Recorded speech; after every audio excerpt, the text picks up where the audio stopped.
ولا كانوا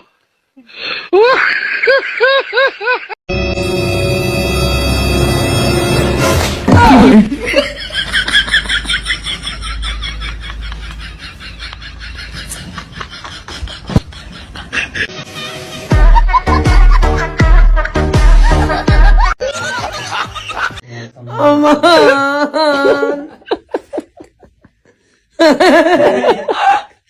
ਜਿਵੇਂ ਤੂੰ ਮੁਝਾ ਤੋਬਾ ਕਰਿਆ ਕੁਰਾਨ ਦੀ ਕਹਿੰਦਾ ਮੈਂ ਅੱਬਾ ਹੀ ਸਾਡਾ ਵੇ